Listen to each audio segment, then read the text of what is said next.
किस प्रकार से लापरवाही देखने को आप लोग को मिले, क्योंकि यहाँ पर धड़कन चल रही है, रिपोर्ट में लिखा है। हाँ। और जिला अस्पताल जो कि महज 6 किलोमीटर की दूरी पे है, और वहाँ पहुँचते पहुँचते धड़कन बंद हो गया। लापरवाही यही का है ना, हमारे लापरवाही थोड़ा होगा, माँ बाप का नहीं होगा ना, मितानिन का भी नहीं होगा। लापरवाही तो डॉक्टर इन लोग का है ना। जब आप लोग एडमिट किए तो माँ जच्चा बच्चा दोनों स्वस्थ थे भी, मेरे पास रिपोर्ट है उसका पूरा नॉर्मल। पल्लवी यादव अपने अस्पताल में आती है सुबह सुबह 3 बजे, और उनका पूरा चेकअप होता है और उनका इलाज भी होता है। और वो प्राइमरी थी, पहला बच्चा वाला डिलीवरी था, और उनको डॉक्टर द्वारा देखा गया, समझा, बताया गया।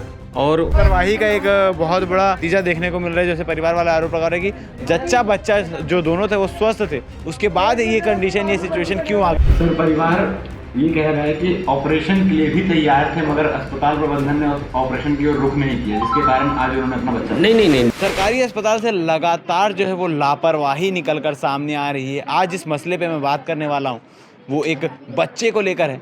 माँ पूरी तरीके से स्वस्थ, बच्चा पूरी तरीके से स्वस्थ, मगर नॉर्मल डिलीवरी के चक्कर में माँ को इंतज़ार कराया गया, और जो प्रोसेस है वो इतना क्रिटिकल हो गया कि अंत में माँ को बच्चा मरा हुआ मिला, क्योंकि गर्भ के अंदर ही बच्चे की मृत्यु हो चुकी थी। और ये पूरी की पूरी लापरवाही अस्पताल प्रबंधन के ऊपर जो है वो परिवार इल्ज़ाम लगा रहे हैं। मितानिन हमारे साथ मौजूद है, जो हर पल में साथ में मौजूद थी, जो सारी चीज़ों को लाइन से सिलसिलेवार देखती आ रही, किस प्रकार से एक स्वस्थ बच्चे की मृत्यु हो जाती है। आप मितानिन हो, कहाँ कुछ हो रही उस दिन? कितना बजे एडमिट करा लाए रहे हो? मैं रात में 3 बजे। 17 तारीख के बाद? हाँ। कहाँ हो, इसे पूरा कहानी सिलसिलेवार बताओ। हाँ, तो 17 तारीख को रात में आए थे ना, तो तुरंत भर्ती ले लिए, नहीं लेंगे नहीं बोले। फिर चेक करके बोले कि इसको लेटा दो थोड़ा देर, तो थोड़ा देर लेटी, फिर उसके बाद चलने चालू कर दी, क्योंकि दर्द से वो लेट नहीं पा रही थी।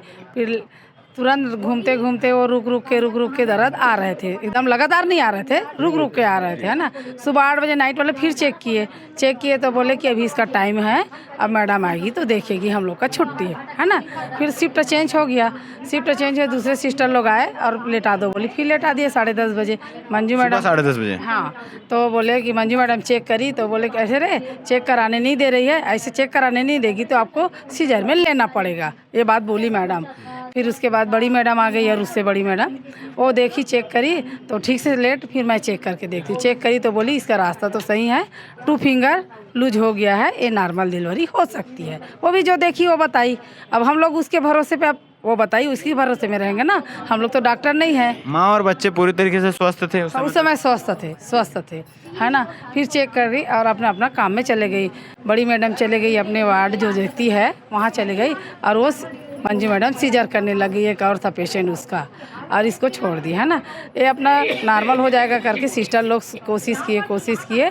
फिर बाद में ना उसका बच्चेदानी का मुंह थोड़ा आगे और बढ़ा, तो इंजेक्शन लगाए, बॉटल लगाए, तुरंत सब चीज़ किए। और पहले तक कुछ नहीं किए थे? नहीं, पहले सबसे शुरू में तो नहीं करते हैं। मैं इतना साल से आ रही हूँ ना, जब तक 3 फिंगर नहीं होगा, 2.5 से 3 फिंगर, तब तक इंजेक्शन नहीं नहीं देते हैं, ना ही बाटल चढ़ाते हैं, ना इंजेक्शन, ड्रिप लगा के रख देते हैं, जब ज़रूरत रहेगा तो बाटल चढ़ाएंगे, तुरंत चढ़ाते हैं।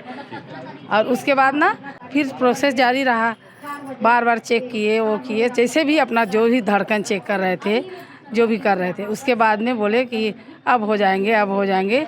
फिर बच्चेदानी में सामने पानी भी फूट गया ना, थैली। हाँ, फूट गया। जब थैली फटती है तो 1 घंटे के अंदर डिलीवरी हो जाना चाहिए हमारे हिसाब से, लेकिन उसमें भी टाइम लगता है कि पहला डिलीवरी में 10 से 12 घंटा समय लगते हैं करके डॉक्टर लोग ही बोलते हैं, और लगता भी है किसी को, सबको नहीं, किसी को लगता है। और उसके बाद ना फिर चेक करते शाम हो गया, तो 7 बजे 20 मिनट में हम लोग को यहाँ से रिफ़र कर दिए। लेकिन इतना नहीं बोले कि बच्चे का धड़कन है या नहीं, कुछ नहीं, लेकिन फाइल में बच्चे लिख दिए। हाँ, लेकिन फाइल में यहाँ भी देखे ना तो लिखाया है कि बच्चे का धड़कन उस समय है था। ये लोग लिखे हैं, इसके पास है जो कागज, उसमें हम लोग को दिए, हम लोग धर के चले गए। वहाँ से जिला अस्पताल गए आप लोग? हाँ, हम लोग वहाँ जाते साथ क्या हुआ? जाते ही तुरंत धड़कन चेक किए। फिर क्या बताया? वो बोले कि धड़कन नहीं है बच्चे। अच्छा, मतलब यहाँ से जैसे ही जिला अस्पताल पहुँचे धड़कन बंद हो चुकी थी? तो वो बोले कि धड़कन नहीं है, बच्चे नहीं है, और इसको नॉर्मल तो मुश्किल है, इसका बच्चा फंस गया है, सीजर से करना पड़ेगा, उसमें भी 2 घंटा समय लगेगा। ये कितने बजे की बात है, कब बोलेंगे? 8 बजे रात को हम लोग, हाँ 8 बजे रात को पहुँचे और तुरंत बोले 2 घंटा समय लगेगा, क्योंकि डॉक्टर सिस्टर अभी डॉक्टर नहीं है, इंजेक्शन लगाने वाला ना ऑपरेशन करने वाला, शिफ्ट चेंज होने का समय रहता है उस समय। तो लोग 9 बजे आए, तुरंत फिर तैयार किए, 9:30 बजे इसको ऑपरेशन थिएटर में ले गए, तो 10 बजे बच्चा हो गया, 10 बज के कुछ मिनट में हुआ तो बच्चा ख़त्म हो गया था। तो जब बच्चा हुआ तो 3 किलो 700 ग्राम कुछ आसपास वजन बता रहे थे। हाँ 3 किलो 700 ग्राम बोले हैं वो लोग। आप लोग मितानिन है, लगातार इस प्रकार की डिलीवरी केसेस देखते रहते हैं, तो क्या 3 किलो से ज़्यादा के जो बच्चे हैं वो नॉर्मल डिलीवरी में आमतौर पर हो जाते हैं? किसी किसी का हो जाता है सर। मेरा लड़की का ही 3.25 किलो का बच्चा नॉर्मल डिलीवरी कराई हूँ मैं, यही दुर्ग हॉस्पिटल में। ऐसी बात नहीं है कि होता है, किसी का नॉर्मल हो जाता है, किसी का 2 किलो का बच्चा ऑपरेशन से करवाई हूँ अभी 14 दिसंबर को, सीजर से हुआ है 2 किलो का बच्चा। अब उसमें कोई बोल नहीं सकते ना, किसी का नॉर्मल हो जाते हैं, किसी का सीजर हो जाते हैं। और ऐसा किस प्रकार से लापरवाही देखने को आप लोग को मिले, क्योंकि यहाँ पर धड़कन चल रही है, रिपोर्ट में लिखा है, और जिला अस्पताल जो कि महज 6 किलोमीटर की दूरी पे है, और वहाँ पहुँचते पहुँचते धड़कन बंद हो गया धड़कन, जाते ही बोल दिए धड़कन बंद हो गया। अब हम लोग क्या बोल सकते हैं कि यहाँ से बंद हुआ था कि रास्ते में बंद हुआ, कि वो लोग झूठ बोल रहे हैं। अब सर मैडम लोग बोल रहे हैं कि वो लोग, जब धड़कन बंद हो गया बोल रहे हैं तो तुरंत सीजर करके चेक करना चाहिए, सीजर करके बच्चे को निकालना चाहिए। तुरंत सीजर, उस समय शिफ्ट चेंज होना रहता है ना सर। 3 बजे आते हैं वो लोग, है ना, मतलब 9 बजे आते हैं शिफ्ट, 8 बजे के वाले 9 बजे पूरा कपड़ा रेडी होंगे तभी तो आएंगे ना। तो 9 बजे आई सूती मैडम आई, फिर वो पूरा तैयारी हुई, और मैं भी वो पेशेंट को तैयार करी, कपड़ा पहनाई, चोटी बांधी, सिस्टर और मैं मिल के। उसके बाद उसको 9:30 बजे ऑपरेशन थिएटर में ले गए।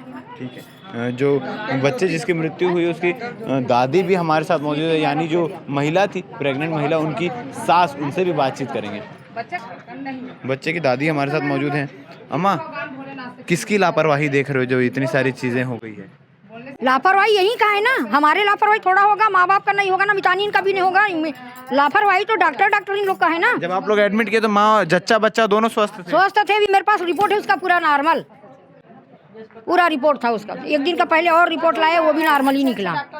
अगर पहले समय रहते सीजर करके बच्चा निकाल लिया जाता तो दोनों स्वस्थ रहते, लेकिन उन लोग नहीं बोले ना हम लोग को कि सीजर करवा लो करके। 2 बजे भी अगर कर देते तो यहाँ 2 बजे तक मैडम रहती है।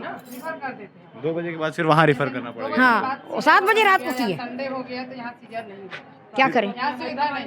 तो वहाँ पर भी तत्काल ऑपरेशन नहीं किया गया, बता रहे 10 बजे के बाद जब शिफ्ट चेंज हुआ उसके बाद ऑपरेशन हुआ है।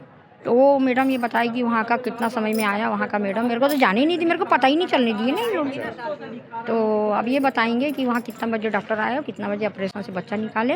वो तो अच्छा हुआ, बोलते थे कि खतरा का बहुत चांस था, अगर बच्चा नहीं निकालते तो माँ के ऊपर भी खतरा था।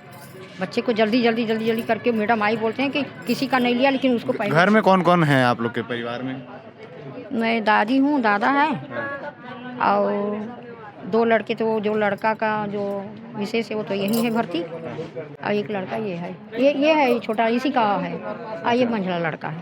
तो ये आपके घर का पहला बच्चा था जो था कि इससे पहले और बच्चे हुए? नहीं, यहाँ पर हुआ है, मेरे बच्चे हुआ है ना, मंझली वाले का भी हुआ है और एक बड़ी वाली का भी हुआ है, यही हुआ है, मंझली वाली का यही बहुत अच्छे से हुआ है। लेकिन इस केस में लापरवाही हो गई। इस केस में लापरवाही, इसी कारण हम लोग लाए थे कि अच्छे से हो जाएगा करके। लापरवाही का एक बहुत बड़ा नतीजा देखने को मिल रहा है, जैसे परिवार वाले आरोप लगा रहे हैं कि जच्चा बच्चा जो दोनों थे वो स्वस्थ थे, उसके बाद ये कंडीशन, ये सिचुएशन क्यों आ गई? क्योंकि देखा जाता है कि डिलीवरी के समय कई सारी क्रिटिकल सिचुएशंस आ जाती हैं, माँ की हालत स्वस्थ नहीं रहती या बच्चे की हालत स्वस्थ नहीं रहती, मगर दोनों स्वस्थ होने के बाद भी बच्चे की मृत्यु क्यों हुई, किसकी लापरवाही से हुई, इसकी जांच होनी चाहिए, और जांच के बाद रिपोर्ट घर वालों को मिलनी चाहिए कि आखिर किसकी लापरवाही से ये पूरी घटना हुई है। आप क्या कहना चाहेंगे? कमेंट सेक्शन में कमेंट करके बता सकते हैं। वाली बात नहीं है, समय पे उनका वो 17 तारीख को पल्लवी यादव अपने अस्पताल में आती है सुबह 3 बजे, और उनका पूरा चेकअप होता है और उनका इलाज भी होता है। और वो प्राइमरी थी, पहला बच्चा वाला डिलीवरी था, और उनको डॉक्टर द्वारा देखा गया, बताया गया, और पेशेंट के द्वारा ये है कि पेशेंट ने कोऑपरेट बिल्कुल नहीं करी थी। डॉक्टर ने मुझे भी फ़ोन करके बताया कि एक पेशेंट है जो बिल्कुल जांच वाँच करने नहीं दे रही है। फिर भी डॉक्टर ने उनको बहुत समझाया, सिस्टरों ने समझाया, फिर भी उनने जांच करने नहीं दी। फिर डॉक्टर के द्वारा ट्रीटमेंट किया गया और कोशिश ये रही कि नॉर्मल हो जाए करके। उनके घर वालों का भी यही कहना था कि नॉर्मल ट्राई करना चाहिए, देखना चाहिए करके, तो फिर ट्राई भी किया गया। मंजू मैडम का नाम सामने आ रहा है, लगातार लापरवाही की बात उन पे रहती है, तो उन पे कुछ अब तक कार्रवाई क्यों नहीं की जा रही और इस पे क्या कुछ बोले? नहीं, इसमें तो डॉक्टर उज्ज्वला देवांगन मैडम हैं, हमारे यहाँ गायनेकोलॉजिस्ट है, और मंजू मैडम भी इस पेशेंट को देखे थे। उनने सभी ने समझाया था कि तुम जांच करने तो दो कब के, और उनका बढ़िया था, सारा चीज़ वाइटल्स भी बढ़िया थे। और 17 तारीख को शाम को 7 बजे थोड़ा सा हार्ट रेट थोड़ा कम मिला, तो उनको टाइमली 102 से जिला अस्पताल रेफर किया गया। सर, परिवार ये कह रहा है कि ऑपरेशन के लिए भी तैयार थे, मगर अस्पताल प्रबंधन ने ऑपरेशन की ओर रुख नहीं किया, जिसके कारण आज उन्होंने अपना बच्चा नहीं, डॉक्टर को लगा ऐसा कि नॉर्मल हो सकती है, उनको ट्राई करना रहता है, तो रिफ़र किया गया जिला अस्पताल। सर, एक और था इसमें कि बच्चा जब पैदा हुआ तो 3 किलो 700 ग्राम का वो बच्चा था, तो क्या वो नॉर्मल डिलीवरी हो सकता था, और अगर ये था तो जानकारी क्यों नहीं थी इसकी? नहीं मैम, वो सबको रहता है, और टाइमली अगर सही सब चीज़ ठीक रहे, कोऑपरेट करे, तो नॉर्मल भी हो सकता है।